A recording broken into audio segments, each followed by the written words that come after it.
Summer, 1981. A young woman pedals along a winding Idaho highway, a blue bike cutting through the still morning air. She smiles, unaware that somewhere along this quiet stretch of road, something, or someone, is waiting for her. 9 days later, the Snake River reveals a horrifying secret: black garbage bags floating on the current, containing the dismembered remains of 22-year-old Kristin David. Her bike was never found. Her killer never caught. For over 40 years, this case has terrified Idaho locals and haunted cold case detectives nationwide. And now, new voices are bringing it back to life. But the question remains, who hunted Kristin that day? And why did they want her silenced forever? Full episode. Kristin Laura David wasn't just another college student. At 22, she was weeks away from graduating from the University of Idaho. Friends describe her as driven, kind-hearted, and fiercely independent. A young woman who loved reading, writing, and long, solitary bike rides through the rolling Idaho hills. She had dreams of teaching, of inspiring children with the same passion for learning she carried in her heart. But beneath that perfect picture of a small-town girl chasing big dreams was a darker truth she could never have imagined. Someone was watching her. Kristin's daily bike route took her through remote stretches of highway, isolated patches of woodland, and quiet riverside roads where a car could pull up, a door could open, and no one would be there to witness what happened next. On June 26, 1981, Kristin told a friend she was heading to Lewiston, 25 miles away, on her blue bicycle. She never made it. What happened in those missing hours is a mystery that has sent shivers down the spine of Idaho for decades. Witnesses later recalled a dark-colored vehicle, a man leaning against it, staring at Kristin as she rode past. Others swore they saw an argument on the roadside, but no one could describe his face clearly. That day, Kristin vanished. No screams, no struggle reported. Just silence. A silence that would only be broken 9 days later in the most gruesome way imaginable. June 26, 1981. The day started like any other. The sun stretched over the Palouse Hills, bathing the roads between Moscow and Lewiston in golden light. Kristin pedaled confidently, her blue bicycle cutting through the warm summer air. She carried a small pack, a water bottle, and a well-worn paperback tucked inside a routine trip to visit her sister in Lewiston. But somewhere along US Highway 95, routine became terror. Witnesses reported a dark sedan trailing a young woman on a bike that morning. At least two drivers saw a man standing outside his car, watching Kristin closely. One motorist described him as motionless, leaning on his vehicle, almost waiting. By late afternoon, friends in Lewiston grew worried. Kristin hadn't arrived. Calls went unanswered. That evening, panic spread.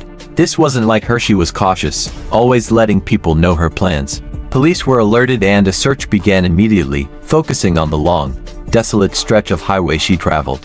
Volunteers walked ditches, helicopters scanned from above. Yet there were no tire marks, no broken glass, no sign of struggle, just empty road and endless silence. But the most unsettling detail came from an eyewitness who passed through the area around noon. He told police he saw what looked like a young woman arguing with a man beside a dark car. He remembered wanting to stop, but something about the scene felt wrong. The man glared at him as he drove past. Hours later, both the man and the girl were gone. For 9 days, no one knew what happened to Kristin David. Families, friends, and strangers feared the worst. And on July 4, 1981, the Snake River confirmed their darkest fears. July 4, 1981. While the rest of Idaho prepared for fireworks and celebration, two fishermen on the Snake River stumbled upon something far more horrifying. Floating near the shore were two black garbage bags, snagged on a branch. At first, they thought it was just trash carried by the current. But when they dragged the bags to shore, the smell told a different story. Inside were human remains. The police were called immediately, and the area transformed into a crime scene. As investigators combed the riverbanks, they found more bags downstream, 7 in total, each containing dismembered pieces of a young woman. Through painstaking forensic work, dental records confirmed what everyone feared. It was Kristin David, the promising 22-year-old who had set out on a bike ride just 9 days before had been brutally murdered, her body deliberately cut apart and disposed of like trash in the river. What made this crime even more chilling was the precision. Whoever killed Kristin knew what they were doing. The dismemberment was methodical, calculated, almost surgical. Detectives immediately suspected a killer with medical knowledge, or someone experienced in hiding bodies. Nearby, investigators found torn fragments of black electrical tape and a piece of knotted rope, leading them to believe Kristin had been restrained before her death. But despite this evidence, there was no murder weapon, no fingerprints, no bike, and no clear suspect. The river had given back Kristin, but it had washed away nearly every clue about who took her life and why. For weeks, the people of Idaho locked their doors, refused to walk alone, and whispered about a predator who might still be hunting their daughters. A killer confident enough to abduct in broad daylight, and cruel enough to leave behind a scene like this. And as police struggled to make progress, a disturbing question grew louder. Was Kristin David the victim of a lone, opportunistic killer? Or part of something much bigger, much darker than anyone realized? With little physical evidence and no eyewitness who could clearly identify a suspect, the FBI was brought in to assist local authorities. What they uncovered about Kristin David's killer would haunt investigators for decades. FBI profilers believe the crime scene told a story of control, dominance, and experience. This wasn't a random, impulsive murder. The killer stalked Kristin, waited for the perfect moment on a remote stretch of road, and executed a well-planned abduction in broad daylight. The brutal dismemberment of her body suggested two possibilities. A killer with anatomical knowledge, perhaps a butcher, hunter, or someone with medical training. A killer obsessed with erasing evidence, methodically ensuring Kristin's body wouldn't be identified or even found. But why risk everything on the public highway? Profilers pointed to one chilling explanation: confidence. This person wasn't afraid of being seen. They may have even interacted with Kristin before taking her, convincing her to stop, or forcing her into submission fast enough that no one could intervene. Multiple theories began to emerge. The opportunistic predator, a stranger who picked Kristin at random, a chance encounter with a passing killer who struck and vanished. But then, why the surgical precision? The familiar face, a friend, acquaintance, or even someone in authority who Kristin trusted enough to stop for, only to be betrayed. The serial killer theory, the most terrifying idea of all. Several women in the Pacific Northwest had disappeared or been killed in similar ways during the late 70s and early 80s. Could Kristin David have crossed paths with a prolific predator still hunting in the region? As one investigator chillingly stated, this wasn't just murder. This was domination. This was control. This was someone who had done this before or would do it again. Despite an extensive investigation, no prime suspect emerged. Tips went cold.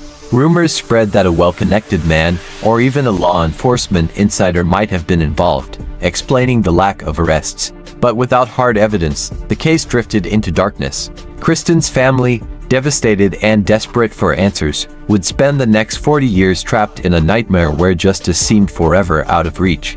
But decades later, this cold case would be brought back into the spotlight thanks to a voice that refused to let Kristin be forgotten. For nearly 4 decades, the case of Kristin David faded into the background of Idaho's history books, a haunting mystery whispered about but never solved. But then came the rise of true crime podcasts. And one journalist's determination to tell Kristin's story changed everything.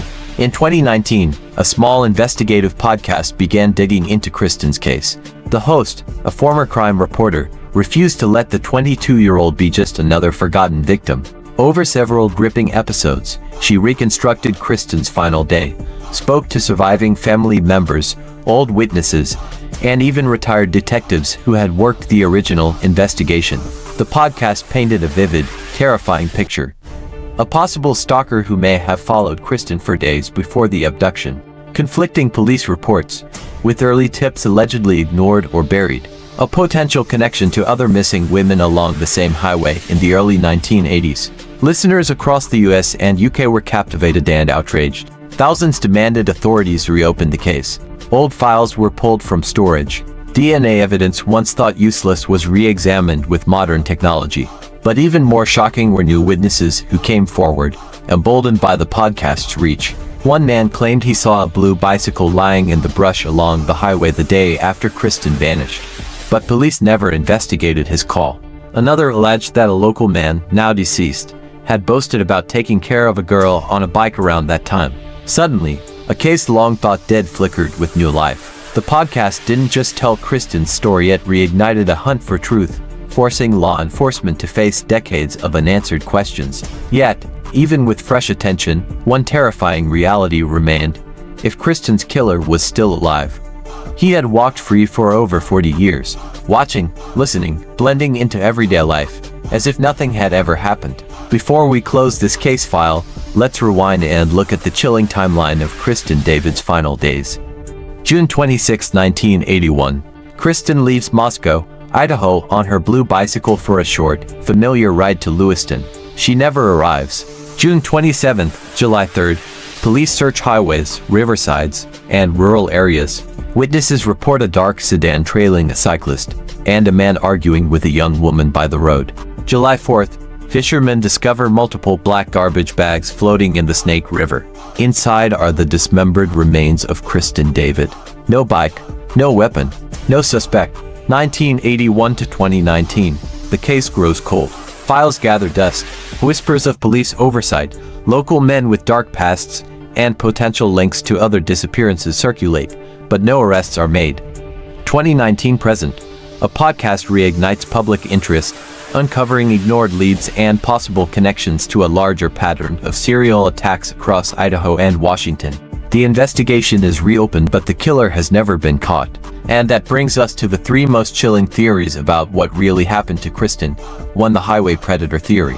A traveling serial killer hunting isolated women on bikes or walking alone. This fits other unsolved cases from the Pacific Northwest during the early 80s, suggesting Kristin may have been one of many victims. 2. The local connection theory. Some believe Kristin knew her killer, a local man, possibly in a position of authority, who could coerce her or cover his tracks.